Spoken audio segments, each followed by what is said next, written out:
The shadow of recess. The bell shrieked, releasing a torrent of kids onto the blacktop. Billy hunched his shoulders, a familiar knot tightening in his stomach. Recess. He veered towards the library door, hoping Mrs. Davison would let him shelve books again. Anything to avoid Mark Johnson. Mark, with his football jersey perpetually clinging to his broad frame, was a black hole of swagger. He'd already tripped Billy twice this week, punctuating each fall with a booming laugh and a nickname Billy hated, Tombstone. It was a supposed reference to his dad's job, but Mark made it sound dirty. Shameful. Billy squeezed his eyes shut, picturing his dad. Not in his uniform, standing stoic and silent, but different. Dad as Captain Courage, a superhero with a granite jaw and eyes that burned with righteous fire. Captain Courage would never let Mark Johnson get away with anything. He'd swoop down, lift Mark by the scruff of his neck, and tell him to be nice. Yeah, that's what Captain Courage would do. No punching, just firm words. The library door remained stubbornly locked. He was stranded. He scanned the playground, spotting Mark near the basketball hoops, surrounded by his sycophantic crew. Their laughter, sharp and brittle, seemed to slice through the air, aimed directly at him. He detoured, hugging the wall of the school, trying to blend in with the brick. He wished career day was over. Next week, parents were invited to talk about their jobs. Billy's dad had reluctantly agreed, but Billy knew Mark would be there, ready to pounce. He could already hear the taunts, standing around all day. That's a job. My dad's a lawyer. He makes, like, $1 million. Billy swallowed hard, the image of his dad, ramrod straight in his uniform, standing before a jeering crowd, burned in his mind. He had to protect him. But how? A hero's secret. The pre-dawn chill seeped through the thin walls of their little bungalow. Tom moved silently, a practiced shadow navigating the darkness. The starch in his uniform crackled softly as he dressed. He paused before the mirror, adjusting his tie with meticulous precision. Each movement was a ritual, a silent promise of unwavering dedication. Billy shuffled into the kitchen, rubbing sleep from his eyes. Morning, Dad. Morning, kiddo. Tom's voice was a low rumble. He poured himself a cup of coffee, the aroma sharp and grounding. Billy leaned against the counter, watching him. What's it like? You know, being a tomb guard. Tom sighed, the sound barely audible. It's an honor, Billy. A responsibility. We stand for something bigger than ourselves. He hesitated, searching for the right words. It's about respect, about remembering.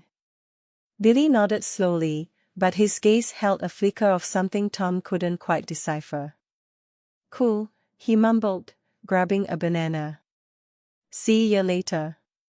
At school, the cafeteria buzzed with the usual Friday energy. Mark, quarterback and all-around king of the hill, sauntered over, a smirk plastered on his face. Hey, Billy. Still living in that dump? He bumped Billy's shoulder, hard. Billy clenched his jaw. Leave it, Mark. Or what? Gonna sick your dad on me? What does he even do anyway? Janitor? Mark's voice dripped with disdain. Billy's cheeks burned. He works for the government, he mumbled, avoiding eye contact. He shoved past Mark, the lie a bitter taste in his mouth. He hated hiding this, but the thought of Mark's ridicule, the inevitable jokes, was unbearable. He just wanted to be normal, for once. Career Day confrontation. The fluorescent lights of Northwood High glinted off the brass buttons of Tom's dress blues. He felt a nervous flutter in his stomach as he adjusted his tie, the weight of the room's expectant gaze pressing down. Billy sat near the front, his usual slump replaced with an almost painful straightness. "So, I'm a tomb god," Tom began, his voice echoing slightly in the gymnasium. A slideshow displayed images of the tomb of the unknown soldier, the crisp white marble gleaming against the Virginia sky. He spoke of honor, sacrifice, and the unwavering dedication required to stand watch. A snicker rippled through the back of the room. Mark Johnson, quarterback and resident tormentor of Billy, leaned back in his chair, a smirk plastered across his face. "So, you're a glorified statue?" Mark's voice boomed, cutting through Tom's presentation. "You just stand around all day? That's your big important job?" A wave of red washed over Billy's face. He shrunk in his seat, his eyes fixed on the floor. Tom paused, his jaw tightening. He scanned the room, meeting Mark's gaze directly. "It's more than standing, son," he said, his voice even but firm. "It's about respect. Something you clearly know nothing about." Mark guffawed, and a few of his cronies joined in. "Respect? For a rock?" Tom stepped down from the makeshift stage, his boots clicking sharply on the linoleum floor. He walked directly toward Mark, stopping just a few feet away. The room fell silent, the air thick with anticipation. "Maybe," Tom said, his voice low and steady, "you need a lesson in what respect truly means." Silent treatment. The laughter still echoed in Billy's ears as he bolted through the school gates. Every taunt, every sneer at his father's job, ricocheted off the pavement as he ran. He didn't stop until he reached the familiar, comforting quiet of home, slamming the front door shut with a force that rattled the windows. He threw his backpack against the wall, the thud swallowed by the thick carpets, and slumped onto the sofa, tears hot on his cheeks. The key turning in the lock startled him. He hadn't heard Tom's car. "Billy, what are you doing home?" Tom's voice was gentle, laced with concern. He knelt beside the sofa, reaching out a hand. Billy flinched away. He stared at the intricate weave of the rug, focusing on the tiny, repeating pattern, anything to avoid his father's gaze. "Hey," Tom said softly. "Something happened at school." He waited, his hand hovering in the air. The scent of old spice and something vaguely metallic, maybe from the guard duty, filled Billy's nostrils. He remained stubbornly silent. Tom sighed, a quiet expulsion of air that felt heavy in the room. "All right," he said, his voice losing some of its warmth. "I'm here when you want to talk." He stood, his movements deliberate, and walked towards the kitchen, the clink of a glass the only sound breaking the silence. Billy squeezed his eyes shut, a fresh wave of shame washing over him. He wanted to scream, to explain, but the words caught in his throat, trapped behind a wall of humiliation. Echoes of mockery. The hallway air hung thick with the scent of floor wax and cheap cologne. Tom had just turned toward the library, his shoulders squared, when Mark Johnson's voice boomed, bouncing off the lockers. "Look who it is." The tomb guard, back from a long day off. Standing. Mark dropped his backpack with a thud, instantly drawing a small crowd. He puffed out his chest, stiffened his arms, and began to mimic Tom's measured gait, exaggerating the slight hitch in his stride. Left, right, right. Gotta protect those imaginary soldiers. A snicker rippled through the gathered students. Billy, shrinking against the wall near his locker, felt his stomach twist. He wished he could disappear, melt into the worn linoleum. He saw Sarah glance his way, a flicker of sympathy in her eyes before she quickly looked down. Mark's performance grew bolder. He even attempted a clumsy salute, nearly knocking over a nearby freshman. More kids joined in, imitating the walk, their faces contorted in mocking seriousness. The rhythmic stomp of their feet echoed Tom's, but twisted and cruel. The sound was a physical weight, pressing down on Billy. He fumbled with his locker combination, his fingers clumsy and unresponsive. The numbers blurred. Shame burned in his throat, hot and bitter. He wanted to shout, to tell them to stop, but the words caught, trapped somewhere between his heart and his tongue. He was alone, exposed, the target of their collective laughter. He finally got the lock open, grabbed his books, and fled down the hallway, desperate to escape the echoes of their mockery. Unexpected coach. Coach Thompson, a man whose gut strained against his whistle lanyard, looked skeptical. "You want to volunteer?" He wiped sweat from his brow with a forearm thicker than Tom's thigh. "Assistant line coach? You got experience, Johnson." Tom stood straighter. "I understand discipline, coach. And teamwork. I think I can help these boys." He omitted the real reason, a blonde-haired, sneering reason. Thompson shrugged, the movement causing his gut to ripple. "All right, Johnson. Be at practice tomorrow. 6 a.m. Don't be late." The locker room reeked of sweat and liniment. Tom clapped his hands, the sound swallowed by the cavernous space. "All right, men, listen up. I'm Tom Johnson, and I'll be your assistant line coach this season. I expect your best. Respect for yourselves, respect for your teammates, and respect for the game." A snort echoed from the back. "Mark Johnson." Tom ignored it, his gaze sweeping across the faces. Some were curious, some bored, a few openly hostile. He spotted Mark leaning against the locker, arms crossed, a smirk twisting his lips. He puffed out his cheeks, mimicking Tom's tomb guard stance, complete with an exaggerated solemn expression.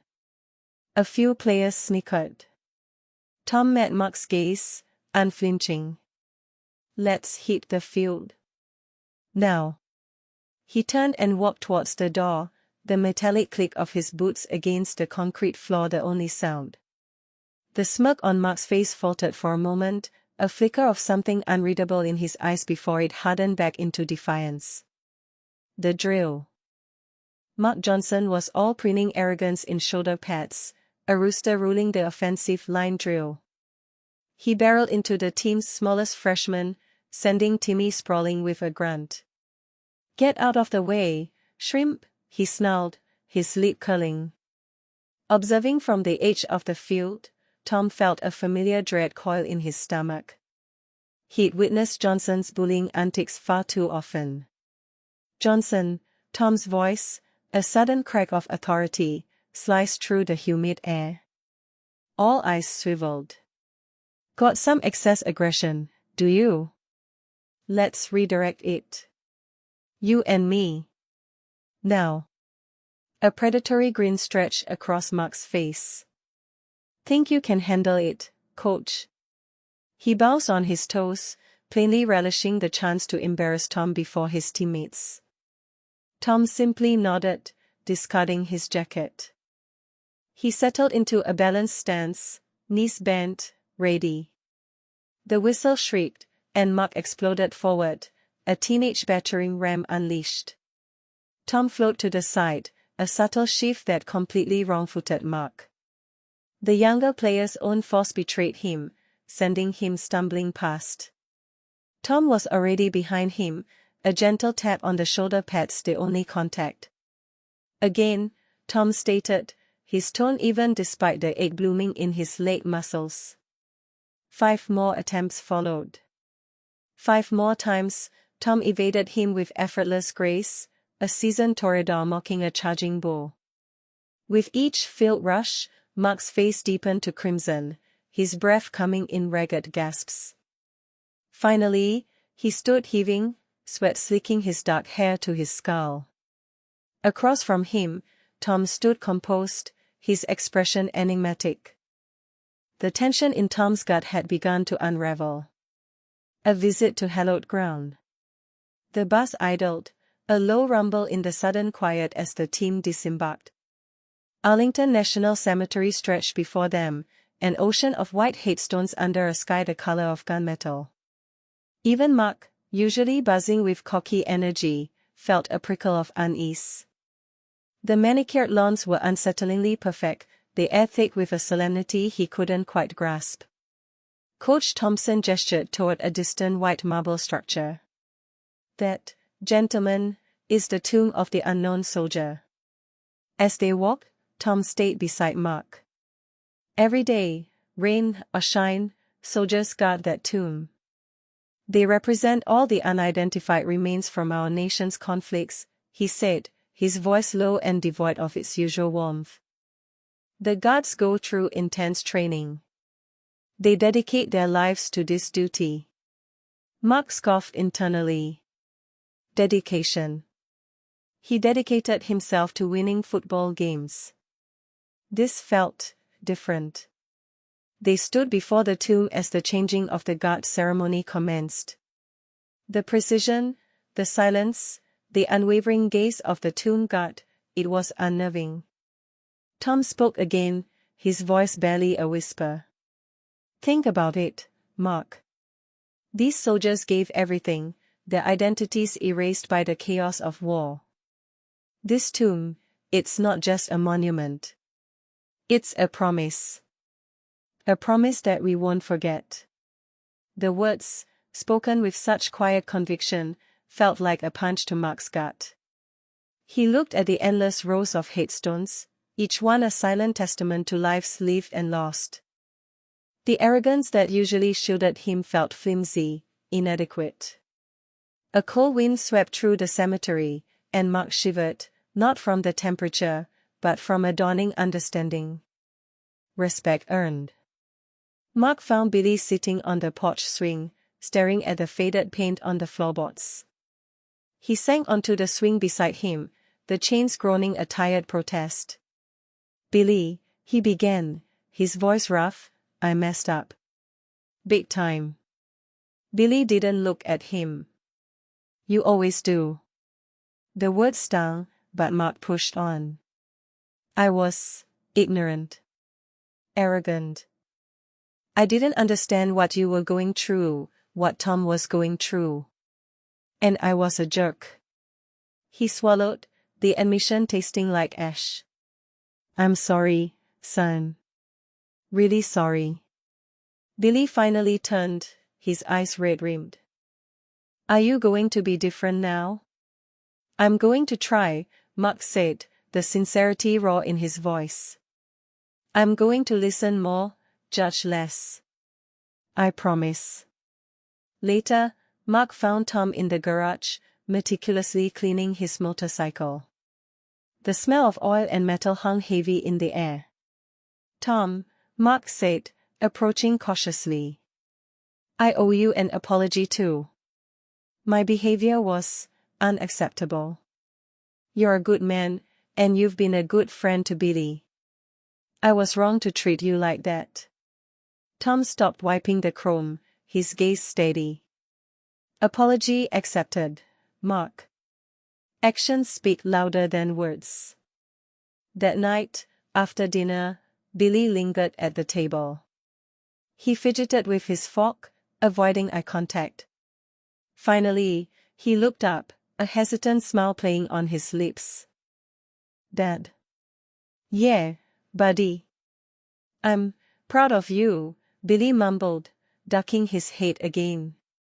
For apologizing. For trying to be better. Mark felt a lump form in his throat. He reached across the table and squeezed Billy's hand. Thanks, son.